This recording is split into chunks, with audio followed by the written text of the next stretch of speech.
ஏழாம் மாளிகை. இம்மாளிகையில் அல்லது இந்நிலையில் ஒருவர் கடவுளுடன் இணைபிரியா அன்பின் உறவில் எப்படி நிலைத்து வாழ்கிறார், அதன் பயன்கள் எவை என்பதை புனித தெரேசா விளக்குகிறார். இங்கே ஆன்மாவின் நிலை எப்படி இருக்கும்? இங்கே மோசே ஆண்டவருடன் 2 முறை கடவுளின் கட்டளை பலகைகளை பெற்ற நிகழ்ச்சியை ஒப்பிட்டு விளக்கத்தை காணலாம். மோசே ஆண்டவருடன் 40 பகலும் 40 இரவும் கடவுளுடன் தங்கியிருந்தார். அவ்வேளையில் கடவுளின் மாட்சி பற்றி எரியும் நெருப்பு போன்று காட்சியளித்தது.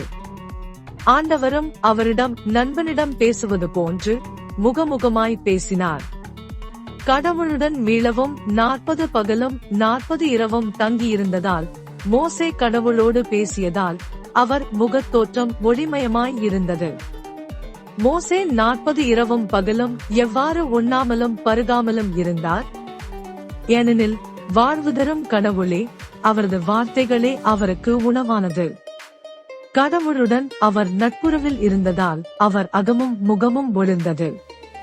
காண்க விடுதலை பயணம் 24, 31, 33, 34 அதிகாரங்கள். ஒருவர் கடவுளுடன் எப்போதும் ஒன்றித்து வாழும்போது அவரது மனிதம், ஆளுமை போன்றவை கடவுளுக்குள் எவ்வித மாற்றம் பெறுகிறது என்பதற்கும் அவர் ஒப்படைக்கும் மேய்ப்பு பணிகளுக்கும் மோசே ஒரு சிறந்த உதாரணமாய் விளங்குகிறார் அல்லவா? இங்கு கடவுளுடன் இடையறாத தோழமையில் நிலைத்து வாழும் அருளை ஆன்மா பெற்றுக் கொள்கிறது. ஆகவே கடவுளுடன் ஒன்றித்த நிலையில் ஒருவர் தனது ஆளுமையில் சிறந்த மாற்றம் காண்கிறார். 5ஆம் மற்றும் 6ஆம் மாளிகைகளில் ஏற்பட்ட இறைமய அருள் அனுபவத்துக்கும் இங்கே ஏற்படும் அனுபவத்துக்கும் உள்ள வேறுபாட்டை புனித தெரேசா விளக்குகிறார். 5ஆம் மாளிகையில் ஒருவர் ஒன்றிப்பின் செப அனுபவத்தை பெறுகிறார்.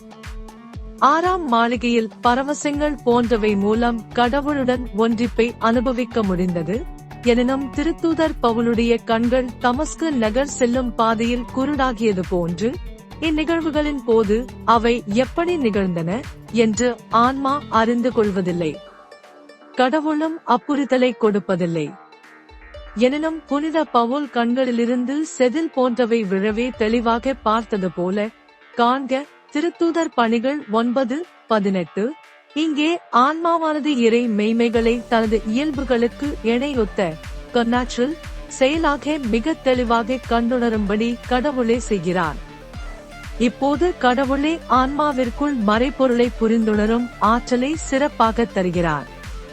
காண்க 1 கொரிந்தியர் 13, 2.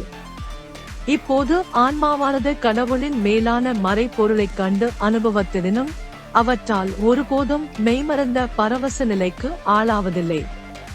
இப்போது கடவுளுடன் இணைந்து வாழ்வதே இயல்பாகிவிடுகிறது.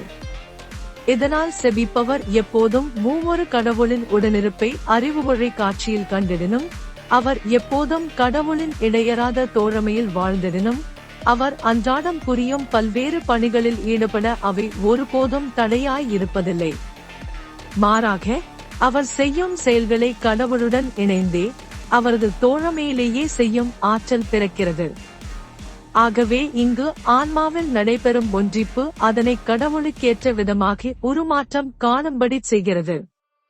கடவுளின் செயல் இறையாற்றல் முற்றிலும் ஆன்மாவே, மனித ஆளுமையே தெய்வீக தன்மையால் ஊடுருவுகிறது. இதனால் ஒருவர் திரு அவையில்தான் எவ்விதம் வாழ வேண்டும், செயல்பட வேண்டும் என்பதை உணர்ந்து மிகுந்த தாழ்ச்சியுடனும் உண்மையுடனும் கடவுளுடைய அருளில் நம்பிக்கை கொண்டும் செயல்பட முடிகிறது. இந்நிலையில்தான் ஒருவர் உண்மையாகவே அருள் சார்ந்த ஆற்றல் பெற்று கடவுள் விரும்பும் மனிதராகிறார். charismatic person. ஆன்மாவின் செயல். புனித சிலுவை யோவான் தனது கார்மெல் மலையேற்றம் ascent of Mount Carmel என்ற வரைபடத்தில் சுட்டிக்காட்டுவது போல இங்கே கடவுள் ஒரு மனிதரை சிறந்த ஆளுமையாக உருவாக்குகிறார். அத்தகைய ஆளுமைக்குள் கடவுளின் மகிமை குறித்த சிந்தனையே உள்ளது. இந்நிலையில் மனிதனுக்கு புறத்தே இருந்து யாரும் உண்மையே அல்லது கடவுளின் கட்டளையை போதிக்க வேண்டிய அவசியம் தேவைப்படுவதில்லை. ஏனெனில் அங்கே கடவுளே ஒளியாய் உண்மையின் சுடராய் இருக்கிறார். காண்க திருவெளிப்பாடு 22, 4.